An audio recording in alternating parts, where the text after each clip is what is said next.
Welcome to Football with Cheese. We're going to be talking about some NFL news, specifically coaching news and officiating. So, if you remember from a previous video, I talked about how in the divisional round, the 4 games from this past weekend, the crew that does the best, according to the NFL, will call the Super Bowl. And they made their decision. The crew that did the Washington-Detroit game is going to officiate the Super Bowl. And Ron Torbert is the referee. Is that important? Yes, it is. And here's why. He did call the 2022 Super Bowl 3 years ago when the Rams beat the Bengals. He's done a Super Bowl before. But he's controversial. In the 2023 AFC title game, the Chiefs were playing the Bengals. And it went into the fourth quarter. There was a little over 10 minutes to go. I will link the video of what happened. You've got to see it if you don't remember it. I will never forget this play. But the Chiefs had the ball in their own territory, and they did not get a third down. And they had to punt. So the punter comes on the field. Both teams' special teams units on the field. And all of a sudden, the officials are huddled up. It's like, what's going on? Ron Torbert, the referee, announces that the clock should not have run, that they shut the play down. What? But they didn't. There's no whistle blown. They didn't shut the play down. Everything looked normal. It was a normal NFL play. They just decided, oh no, let's give the Chiefs another chance at 3rd and 9. They basically gave him a get out of jail free card. The coach of the Bengals, Zach Taylor, was livid. Absolutely livid. And he should be. So the Chiefs get another chance. No, there's more. The Chiefs get another chance. It actually fooled Tony Romo. He was calling the game, and he's an intelligent guy. Whether you like him a broadcaster or not, he's a very intelligent guy. He thought the Chiefs were coming out to go for it. Because there's no way they let him redo a play. Like, I'd never heard of that before. I'd never seen anything like this. He hadn't either. So he was shocked. So the Chiefs get another chance, and the Bengals sack Patrick Mahomes. So it looks like, okay, that was ridiculous. But it ended up better for the Bengals. So, okay. Except you're about to guess what's going to happen. A flag is thrown. They call defensive holding on the Bengals. Automatic first down. The Chiefs would go on to win the game by 3 and would go on to win the Super Bowl over the Eagles by 3. Very controversial, obviously. I don't know why people just kind of forgot about this when the Super Bowl happened. It just kind of went away. But I won't forget this. The Chiefs are involved in so many games where they get so much help. It's absolutely insane. So if the Chiefs make the Super Bowl, that referee will call the game. I wonder how many extra plays he'll give them. It's crazy.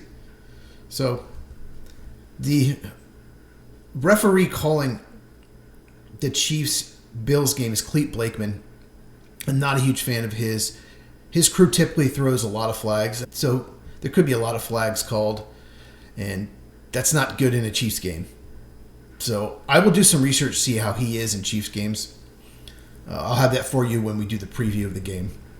And Sean Hockley's doing the NFC game. I think he's fine. His dad was really good, Ed Hockley. One of the reasons officiating has gotten so bad in the NFL is some of the best referees have retired. Ed Hockley and Gene Steratore are 2 of the best ever.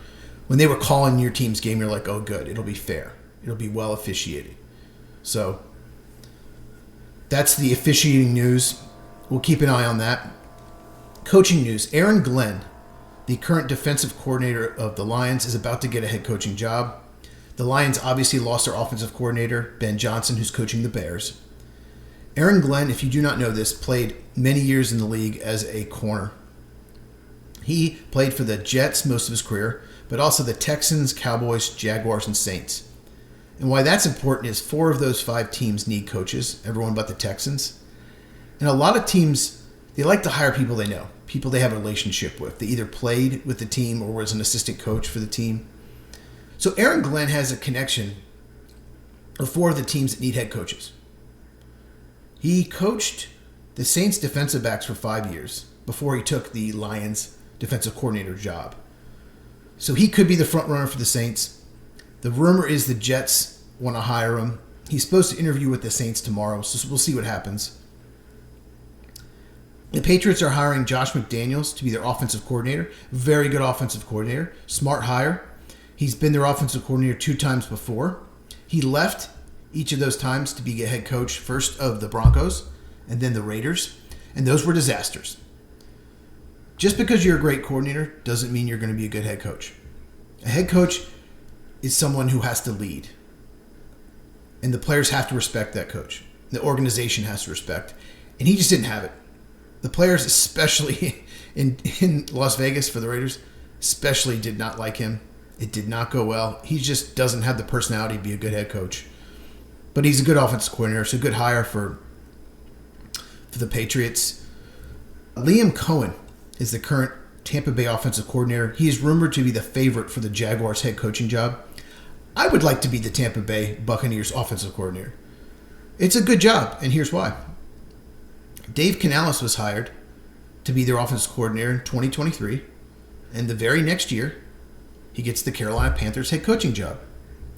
So they hire Liam Cohen, and he's there 1 year, and now it looks like the Jaguars are going to hire him. So all you have to do to become a head coach is become the Tampa Bay Buccaneer offensive coordinator for 1 year. I sent them my resume. We'll see what happens. I'll let you know how my interview goes. So, I'm going to want to call more running plays than they do with Bucky Irving breaking out this year. Sorry, Mike Evans. He might not like me, but I like a good balance. So I'll let you know how it goes. Okay. And last thing I want to mention, the Colts have hired former Bengal defensive coordinator Lou Anarumo to be their offensive coordinator. I love the move. It's a big upgrade over Gus Bradley, who did not do a good job. So Anarumo was kind of the scapegoat because the Bengals defense was terrible this past year. But he's a very good defensive coordinator. He's done as good a job as anyone against the Chiefs and Patrick Mahomes. Beat them in the AFC title game 3 years ago. Obviously didn't beat him 2 years ago. We talked about that earlier in the video. But the Bengals don't have any talent besides Trey Hendrickson on defense. He's a great pass rusher, 17.5 sacks. They don't have anyone else. Everyone else on that defense can be replaced. They're below average players. So it's a lack of talent. I think it's a good move by the Colts. Good hire. All right. So like this video, subscribe to the channel if you've not already, and share it with anyone you know. We're trying to grow the channel. We cover all 32 teams. We cover college football, NFL draft. Turn on that bell so every time I do a video, you're notified. Follow me on X @FootballCheese, and enjoy your Tuesday.